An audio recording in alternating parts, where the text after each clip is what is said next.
మోడీ మీటింగ్‌కు సంబంధించి భారీ ఎత్తున ఏర్పాట్లు చేస్తున్నారు. ఏం చెప్పబోతున్నారు సార్ మోడీ వచ్చే తెలంగాణ? రేపటి తెలంగాణలో ఎగిరే జెండా, కాషాయ జెండా, గెలిచే పార్టీ భారతీయ జనతా పార్టీ.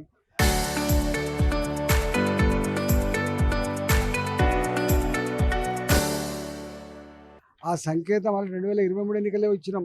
మళ్ళీ కొత్తగా ఇచ్చేది ఏం లేదు. కానీ ఒకవైపు గుజరాత్ గాని, ఇంకోవైపు బెంగాల్ గాని అటువంటి ఎగ్జాంపుల్స్ చెప్తుంటారు.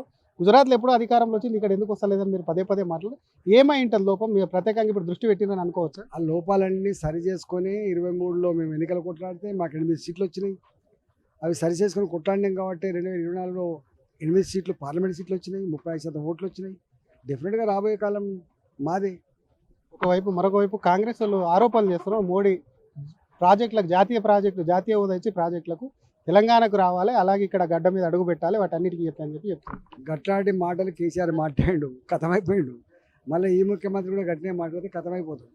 మోడీ గారితో పెట్టుకున్న వాళ్ళు, మోడీ గారిని విమర్శించడం, మోడీ గారికి ఓ కులం లేదు, ఓ మతం లేదు, ఓ ప్రాంతం లేదు. మోడీ గారు భారత మాత గర్వించే ముద్దు బిడ్డ. మోడీ గారి యావా, మోడీ గారి ధ్యాస ఈ దేశ అభివృద్ధి తప్ప ఇంకోటి ఉండదు. ఇవాళ ఇక్కడ మోడీ గారు ఇక్కడ భారతీయ జనతా పార్టీ అధికారం లేకపోయినా కేసీఆర్ అధికారం ఉన్నాడు. అనేక రకాల అభివృద్ధి పనులు చేసినాం. ఇవాళ కూడా ఇవాళ RRR రింగ్ రోడ్ లాంటి నుంచి మొదలుపెట్టి అనేక రకాల లక్షల కోట్ల రూపాయల నిధులతో పనిచేస్తున్నప్పుడు మోడీ గారు ఎందుకు వస్తాడు, మోడీ గారికి ఏం పని చేస్తాడంటే ఇక కేసీఆర్ గట్టినే మాట్లాడు, నువ్వు గట్టినే మాట్లాడినావు. గతంలో ఏం జరిగిందో ఇప్పుడు కూడా అది జరుగుతుంది.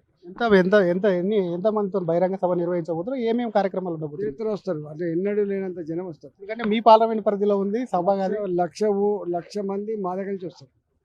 మోడీ గారికి సంబంధించి పెద్ద ఎత్తున కూడా అటు సభకు వస్తారు, తరలి వస్తారు కాబట్టి సక్సెస్ అవుతుంది. కాంగ్రెస్ గతంలో అటు బీఆర్ఎస్ చేసింది, కేసీఆర్ చేసి ఏమైనా ఇప్పుడు కూడా కాంగ్రెస్ అదే చేస్తుంది, అదే తప్పు చేస్తుంది అని చెప్పి కూడా ఎంపీ ఈటెల రాజేందర్ అంటున్నారు. కెమెరామెన్ గజప్తో శ్రీధర్, RTV, హైదరాబాద్.